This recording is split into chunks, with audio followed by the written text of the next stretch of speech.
Please take a moment to subscribe to my YouTube channel.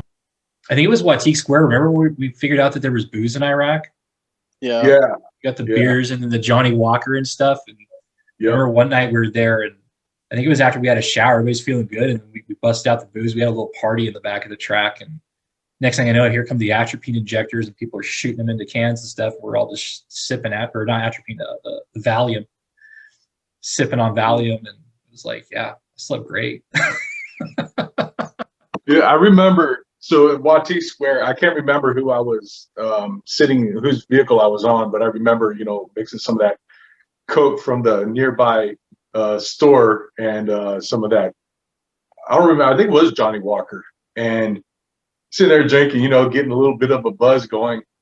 And I get the bright idea to go talk to somebody, but Cliffhanger was on that vehicle and Rocky was standing there too.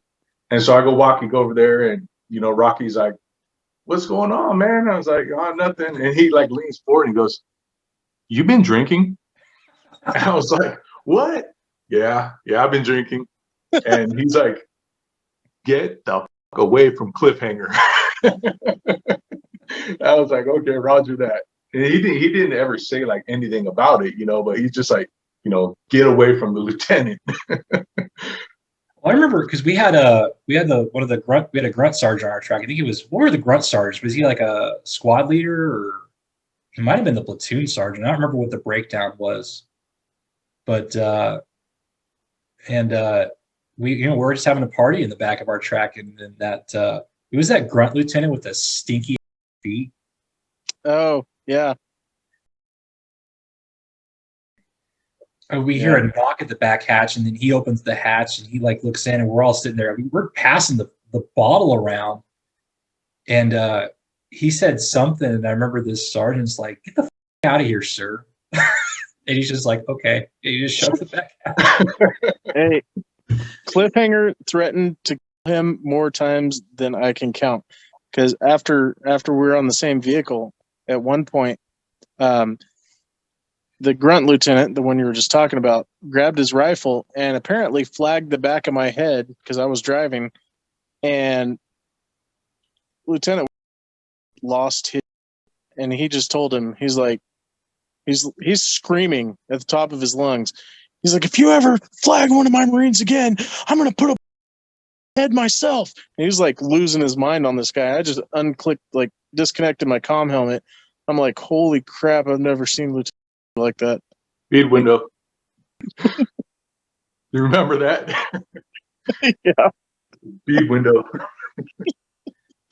Yeah, it's kind of funny. You think back, you think about like the grunts, I mean, the whole command structure is just, they were just off the chain. We were talking about, First Sergeant Timmy, and I don't remember where we were at, but it was at the point where we stopped dismounting the grunts and letting them patrol through towns. It was I want to say it was like one of the first towns we came to where the grunts just stayed on the vehicles, and we had to clear the streets just driving down them. And we were just pissed off. We're like, "This is bullshit, man, just driving through these narrow streets with the track." We had that grunt sergeant, we had him tied to the bow of the vehicle so he could clear corners before we got to him, and he's just up there riding and just like looking around corners. But for some reason at that point, we were just ignoring the grunts, basically, their commands. And freaking Timmy, and I think it was Captain, were in the middle of the square, and we were driving past, and they were trying to get our attention. And my crew chief was just like, ignore them. Just ignore them. Just keep driving. Just keep driving. That motherfucker shot over our heads. I'm not surprised. They were put a couple rounds over our vehicle, and we're just like, what the fuck? And that was, who was that? Didn't they try to run somebody over? Yeah, that was my crew chief. We were coming back in, I forgot from where, and he was ground guiding me in, and then it was him. I forgot who was in that Humvee, but yeah, they ended up like basically just running into my crew chief and pushing him with the Humvee out of the way so that they could get by, because he was trying to, bring me back in the AAV. Yeah.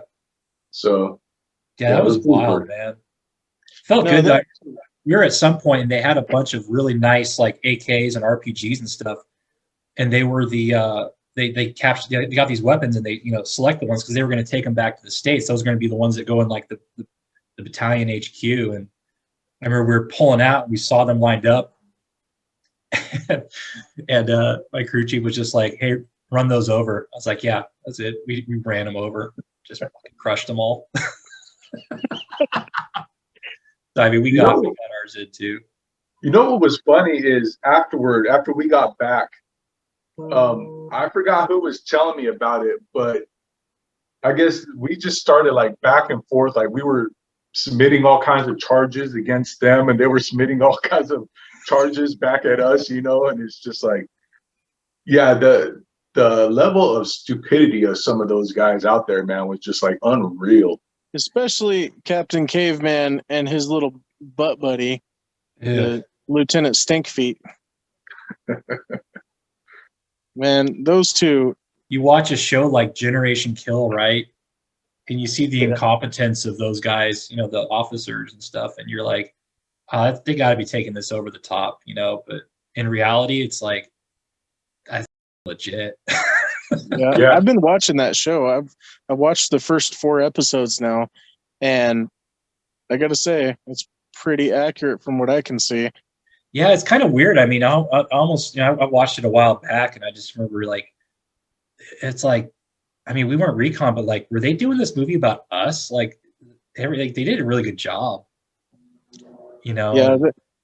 I mean, come on. I mean, they even had incompetent officers and crap, and like these just crazy people. It's like, fuck.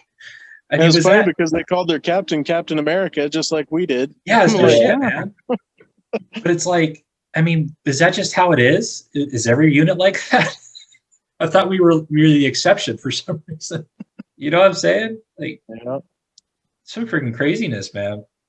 I don't know. The Trax leadership was really good. I mean, I want to say we all started out like together, and then we had to separate out to go sleep, be intense with our grunt units. And it's kind of funny. I remember